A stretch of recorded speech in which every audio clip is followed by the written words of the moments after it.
परमेश्वर में विश्वास करने के लिए एक व्यक्ति को यह अवश्य पहचानना चाहिए कि मसीह देह में प्रकट परमेश्वर है और कि वह स्वयं परमेश्वर है।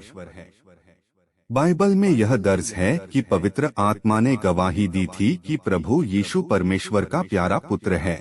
प्रभु यीशु ने भी स्वर्ग के परमेश्वर को पिता कहा था। इस प्रकार बहुत से लोग मानते हैं कि प्रभु यीशु मसीह परमेश्वर का पुत्र है और यह कि स्वर्ग में पिता परमेश्वर भी है। और फिर भी प्रभु यीशु ने कहा था, जिसने मुझे देखा है उसने पिता को देखा है। मैं पिता में हूँ और पिता मुझ में है, मैं और पिता एक हैं। इसलिए यह देखा जा सकता है कि केवल एक ही परमेश्वर है। यीशु मसीह देहधारी हुआ यहोवा परमेश्वर था, वह स्वयं परमेश्वर था। संदर्भ के लिए बाइबल के पद, फिलिप्पुस ने उससे कहा, हे प्रभु, पिता को हमें दिखा दे, यही हमारे लिए बहुत है। यीशु ने उससे कहा, हे फिलिप्पुस, मैं इतने दिन से तुम्हारे साथ हूँ और क्या तू मुझे नहीं जानता? जिसने मुझे देखा है उसने पिता को देखा है। तू क्यों कहता है कि पिता को हमें दिखा? क्या तू विश्वास नहीं करता कि मैं पिता में हूँ और पिता मुझ में है? ये बातें जो मैं तुमसे कहता हूँ अपनी ओर से नहीं कहता, परंतु पिता मुझ में रहकर अपने काम करता है। मेरा विश्वास करो कि मैं पिता में हूँ और पिता मुझ में है, नहीं तो कामों ही के कारण मेरा विश्वास करो। मैं और पिता एक है।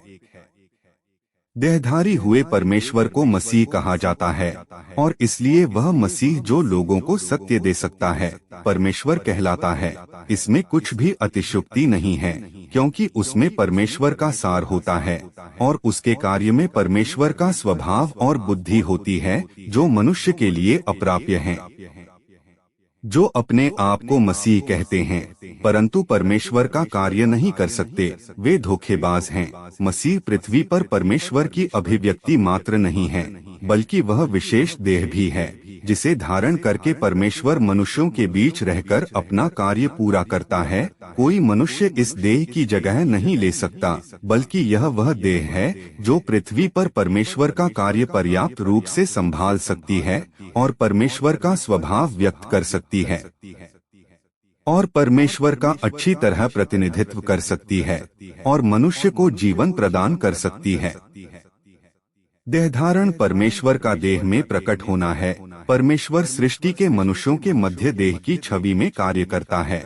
इसलिए परमेश्वर को देहधारी होने के लिए सबसे पहले देह बनना होता है। सामान्य मानवता वाला देह, यह सबसे मौलिक आवश्यकता है। वास्तव में परमेश्वर के देहधारण का निहितार्थ यह है कि परमेश्वर देह में रहकर कार्य करता है। परमेश्वर अपने वास्तविक सार में देहधारी बन जाता है, वह मनुष्य बन जाता है। देहधारी परमेश्वर मसीह कहलाता है और मसीह परमेश्वर के आत्मा द्वारा धारण की गई देह है। यह देह किसी भी मनुष्य की देह से भिन्न है। यह भिन्नता इसलिए है क्योंकि मसीह मांस तथा खून से बना हुआ नहीं है, वह आत्मा का देहधारण है। उसके पास सामान्य मानवता तथा पूर्ण दिव्यता दोनों हैं। उसकी दिव्यता किसी भी मनुष्य द्वारा धारण नहीं की जाती। उसकी सामान्य मानवता देह में उसकी समस्त सामान्य गतिविधियां बनाए रखती है, जबकि उसकी दिव्यता स्वयं परमेश्वर के कार्य अभ्यास में लाती है। चाहे यह उसकी मानवता हो या दिव्यता, दोनों स्वर्गिक परमपिता की इच्छा को समर्पित हैं। मसीह का सार पवित्र आत्मा यानी दिव्यता है, इसलिए उसका सार स्वयं परमेश्वर का है। यह सार उसके स्वयं के कार्य में बाधा उत्पन्न नहीं करेगा और वह संभवतः कोई ऐसा कार्य नहीं कर सकता जो उसके स्वयं के कार्य को नष्ट करता हो। न ही वह ऐसे वचन कहेगा जो उसकी स्वयं की इच्छा के विरुद्ध जाते हों। इसलिए देहधारी परमेश्वर कभी भी कोई ऐसा कार्य बिल्कुल नहीं करेगा जो उसके अपने प्रबंधन में बाधा उत्पन्न करता हो। यह वह बात है जिसे सभी मनुष्यों को समझना चाहिए। पवित्र आत्मा के कार्य का सार मनुष्य को बचाना और परमेश्वर के अपने प्रबंधन के वास्ते है। इसी प्रकार मसीह का कार्य भी मनुष्य को बचाना है तथा परमेश्वर की इच्छा के वास्ते है। यह देखते हुए कि परमेश्वर देह बन जाता है, वह अपने देह में अपने सार का इस प्रकार एहसास करता है कि उसकी देह उसके कार्य का भार उठाने के लिए पर्याप्त है। इसलिए देहधारण के समय परमेश्वर के आत्मा का संपूर्ण कार्य मसीह के कार्य द्वारा प्रतिस्थापित कर दिया जाता है और देहधारण के पूरे समय के दौरान संपूर्ण कार्य के केंद्र में मसीह का कार्य होता है। इसे किसी भी अन्य युग के कार्य के साथ मिलाया नहीं जा सकता और चूंकि परमेश्वर देहधारी हो जाता है, वह अपनी देह की पहचान में कार्य करता है। चूंकि वह देह में आता है, वह अपनी देह में वह कार्य पूरा करता है जो उसे करना चाहिए, चाहे वह परमेश्वर का आत्मा हो या चाहे वह मसीह हो। दोनों स्वयं परमेश्वर हैं और वह उस कार्य को करता है जो उसे करना चाहिए और उस सेवकाई को करता है जो उसे करनी चाहिए। जिस समयावधि में प्रभु यीशु काम कर रहा था, उसमें लोग देख सकते थे कि परमेश्वर की अनेक मानवीय अभिव्यक्तियां हैं। उदाहरण के लिए, वह नृत्य कर सकता था, वह विवाहों में शामिल हो सकता था, वह लोगों के साथ संगति कर सकता था, उनसे बात कर सकता था और उनके साथ विभिन्न मामलों में चर्चा कर सकता था। इसके अतिरिक्त प्रभु यीशु ने बहुत सा ऐसा कार्य भी पूरा किया जो उसकी दिव्यता दर्शाता था और निस्संदेह यह समस्त कार्य परमेश्वर के स्वभाव की अभिव्यक्ति और प्रकाशन था। इस दौरान चूंकि परमेश्वर की दिव्यता एक साधारण देह में उस रूप में साकार हुई थी जिसे लोग देख और छू सकते थे, इसलिए अब उन्होंने यह महसूस नहीं किया कि वह अनुभूति के भीतर और बाहर झिलमिलाता है या वे उसके करीब नहीं जा सकते। इसके विपरीत वे मनुष्य के पुत्र की हर गतिविधि, उसके वचनों और कार्य के माध्यम से परमेश्वर की इच्छा या उसकी दिव्यता को समझने की कोशिश कर सकते थे। मनुष्य के देहधारी पुत्र ने अपनी मानवता के माध्यम से परमेश्वर की दिव्यता व्यक्त की और परमेश्वर की इच्छा को मानव जाति तक पहुँचाया और परमेश्वर की इच्छा और स्वभाव की अभिव्यक्ति के माध्यम से उसने लोगों के सामने उस परमेश्वर को भी प्रकट किया जिसे देखा और छुआ नहीं जा सकता और जो आध्यात्मिक क्षेत्र में रहता है। लोगों ने स्वयं परमेश्वर को मूर्त रूप में मांस और रक्त से निर्मित देखा, तो मनुष्य के देहधारी पुत्र ने स्वयं परमेश्वर की पहचान, हैसियत, छवि, स्वभाव और उसके स्वरूप जैसी चीजों को ठोस और मानवीय बना दिया। भले ही परमेश्वर की छवि के संबंध में मनुष्य के पुत्र के बाहरी रूप रंग की कुछ सीमाएं थीं, किंतु उसका सार और स्वरूप स्वयं परमेश्वर की पहचान और हैसियत दर्शाने में पूर्णतः समर्थ थे। केवल अभिव्यक्ति के रूप में कुछ भिन्नताएं थीं। हम इस बात से इनकार नहीं कर सकते कि मनुष्य के पुत्र ने अपनी मानवता और दिव्यता दोनों रूपों में स्वयं परमेश्वर की पहचान और हैसियत दर्शाई। हालांकि इस दौरान परमेश्वर ने देह के माध्यम से कार्य किया, देह के परिप्रेक्ष्य से बात की और मानवजाति के सामने मनुष्य के पुत्र की पहचान और हैसियत के साथ खड़ा हुआ और इसने लोगों को मानवजाति के बीच परमेश्वर के सच्चे वचनों और कार्य को देखने, सुनने और अनुभव करने का अवसर दिया।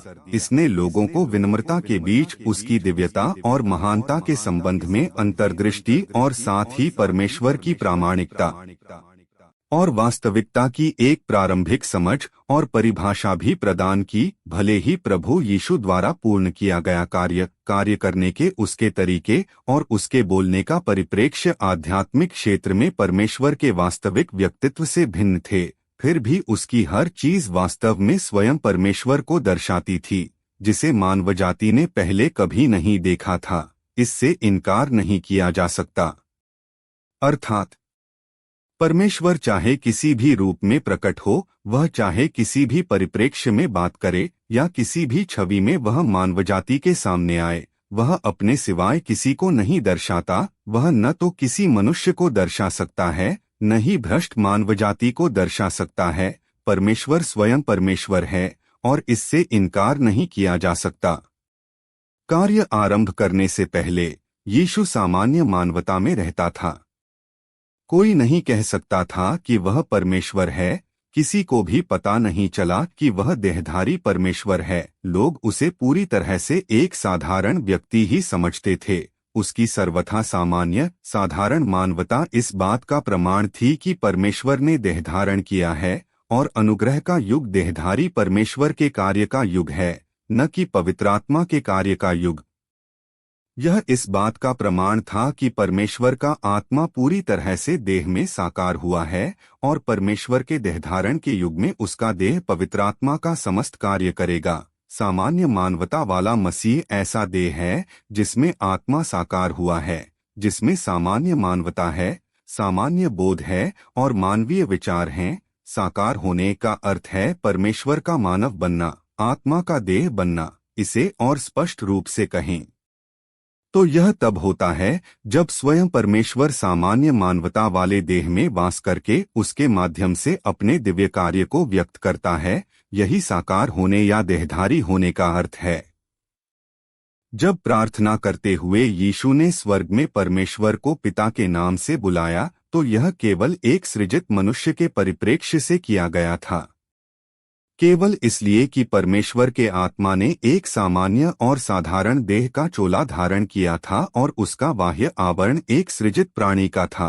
भले ही उसके भीतर परमेश्वर का आत्मा था, उसका बाहरी प्रकटन अभी भी एक सामान्य व्यक्ति का था। दूसरे शब्दों में वह मनुष्य का पुत्र बन गया था, जिसके बारे में स्वयं यीशु समेत सभी मनुष्यों ने बात की थी, यह देखते हुए कि वह मनुष्य का पुत्र कहलाता है।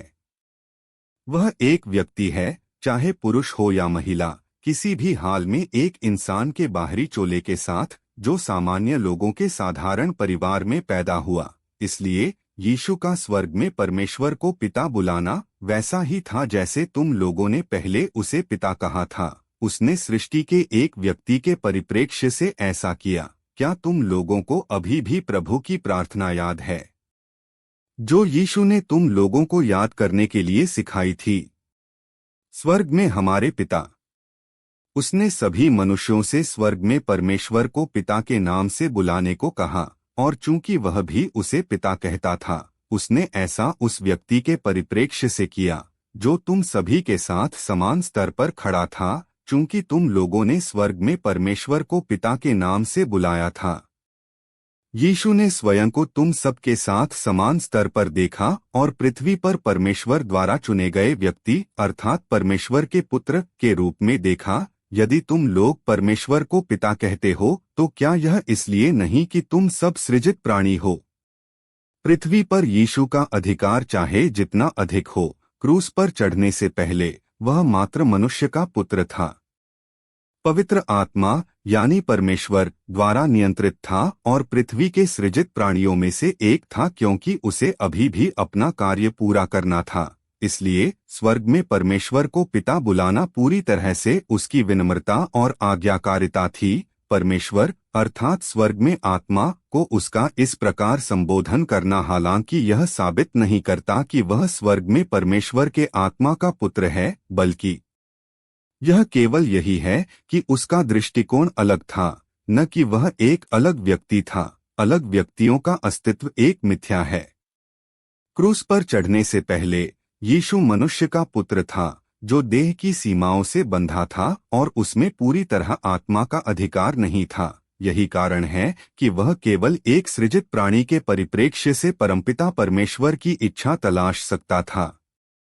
यह वैसा ही है जैसा गतसमनी में उसने 3 बार प्रार्थना की थी, जैसा मैं चाहता हूँ वैसा नहीं, परंतु जैसा तू चाहता है वैसा ही हो। क्रूस पर रखे जाने से पहले वह बस यहूदियों का राजा था। वह मसीह मनुष्य का पुत्र था और महिमा का शरीर नहीं था। यही कारण है कि एक सृजित प्राणी के दृष्टिकोण से उसने परमेश्वर को पिता बुलाया। अन्य लोग हैं जो कहते हैं, क्या परमेश्वर ने स्पष्ट रूप से यह नहीं बताया कि यीशु उसका प्रिय पुत्र है? यीशु परमेश्वर का प्रिय पुत्र है जिस पर वह प्रसन्न है। यह निश्चित रूप से परमेश्वर ने स्वयं ही कहा था। यह परमेश्वर की स्वयं के लिए गवाही थी, लेकिन केवल एक अलग परिप्रेक्ष्य से, स्वर्ग में आत्मा के अपने स्वयं के देहधारण को गवाही देना। यीशु उसका देहधारण है, स्वर्ग में उसका पुत्र नहीं। क्या तुम समझते हो? यीशु के वचन, मैं पिता में हूँ और पिता मुझ में है, क्या यह संकेत नहीं देते कि वे एक आत्मा हैं? और यह देहधारण के कारण नहीं है कि वे स्वर्ग और पृथ्वी के बीच अलग हो गए थे। वास्तव में वे अभी भी एक हैं, चाहे कुछ भी हो। यह केवल परमेश्वर की स्वयं के लिए गवाही है। युग में परिवर्तन, कार्य की आवश्यकताओं और उसकी प्रबंधन योजना के विभिन्न चरणों के कारण जिस नाम से मनुष्य उसे बुलाता है वह भी अलग हो जाता है। जब वह कार्य के पहले चरण को क्रियान्वित करने आया था तो उसे केवल यहोवा कहा जा सकता था, जो इस्राएलियों का चरवाहा है। दूसरे चरण में देहधारी परमेश्वर को केवल प्रभु और मसीह कहा जा सकता था, परंतु उस समय स्वर्ग में आत्मा ने केवल यह बताया था कि वह परमेश्वर का प्यारा पुत्र है और उसके परमेश्वर का एकमात्र पुत्र होने का कोई उल्लेख नहीं किया था। ऐसा हुआ ही नहीं था। परमेश्वर की एकमात्र संतान कैसे हो सकती है? तब क्या परमेश्वर मनुष्य नहीं बन जाता? क्योंकि वह देहधारी था, उसे परमेश्वर का प्रिय पुत्र कहा गया और इससे पिता और पुत्र के बीच का संबंध आया। यह बस स्वर्ग और पृथ्वी के बीच जो विभाजन है उसके कारण हुआ। यीशु ने देह के परिप्रेक्ष्य से प्रार्थना की, चूंकि उसने इस तरह की सामान्य मानवता की देह को धारण किया था। यह उस देह के परिप्रेक्ष्य से है जो उसने कहा, मेरा बाहरी आवरण एक सृजित प्राणी का है, चूंकि मैंने इस धरती पर आने के लिए देह धारण किया है। अब मैं स्वर्ग से बहुत दूर हूँ, इस कारण से वह केवल परमपिता परमेश्वर से देह के परिप्रेक्ष्य से ही प्रार्थना कर सकता था। यह उसका कर्तव्य था और यह वह था जो परमेश्वर के देहधारी आत्मा में होना चाहिए। यह नहीं कहा जा सकता कि वह परमेश्वर नहीं था, क्योंकि वह देह के दृष्टिकोण से पिता से प्रार्थना करता था। यद्यपि उसे परमेश्वर का प्रिय पुत्र कहा जाता था, वह अभी भी परमेश्वर था, क्योंकि वह आत्मा का देहधारण था और उसका सार अब भी आत्मा का था। मनुष्य ने जो सबसे पहले देखा वह यह था कि पवित्र आत्मा यीशु पर एक कबूतर की तरह उतर रहा है। यह यीशु के लिए विशेष आत्मा नहीं था, बल्कि पवित्र आत्मा था। तो क्या यीशु का आत्मा पवित्र आत्मा से अलग हो सकता है? अगर यीशु यीशु है, पुत्र है, और पवित्र आत्मा है, तो वे एक कैसे हो सकते हैं? यदि ऐसा है तो कार्य क्रियान्वित नहीं किया जा सकता। यीशु के भीतर का आत्मा, स्वर्ग में आत्मा और यहोवा का आत्मा सब एक हैं। इसे पवित्र आत्मा, परमेश्वर का आत्मा, 7 गुना सशक्त आत्मा और सर्वसमावेशी आत्मा कहा जाता है। परमेश्वर का आत्मा बहुत से कार्य क्रियान्वित कर सकता है। वह दुनिया को बनाने और पृथ्वी को बाढ़ द्वारा नष्ट करने में सक्षम है। वह सारी मानव जाति को छुटकारा दिला सकता है और इसके अलावा वह सारी मानव जाति को जीत और नष्ट कर सकता है। यह सारा कार्य स्वयं परमेश्वर द्वारा क्रियान्वित किया गया है और उसके स्थान पर परमेश्वर के किसी अन्य व्यक्तित्व द्वारा नहीं किया जा सकता है। उसके आत्मा को यहोवा और यीशु के नाम से, साथ ही सर्वशक्तिमान के नाम से भी बुलाया जा सकता है। वह प्रभु और मसीह है। वह मनुष्य का पुत्र भी बन सकता है। वह स्वर्ग में भी है और पृथ्वी पर भी है। वह ब्रह्मांडों के ऊपर और बहुलता के बीच में है। वह स्वर्ग और पृथ्वी का एकमात्र स्वामी है। सृष्टि के समय से अब तक यह कार्य स्वयं परमेश्वर के आत्मा द्वारा क्रियान्वित किया गया है। यह कार्य स्वर्ग में हो या देह में, सब कुछ उसकी आत्मा द्वारा क्रियान्वित किया जाता है। सभी प्राणी, चाहे स्वर्ग में हो या पृथ्वी पर, उसकी सर्वशक्तिमान हथेली में हैं। यह सब स्वयं परमेश्वर का कार्य है और उसके स्थान पर किसी अन्य के द्वारा नहीं किया जा सकता। स्वर्ग में वह आत्मा है, लेकिन स्वयं परमेश्वर भी है। मनुष्यों के बीच वह देह है, पर स्वयं परमेश्वर बना रहता है। यद्यपि उसे सैकड़ों हजारों नामों से बुलाया जा सकता है, तो भी वह स्वयं है।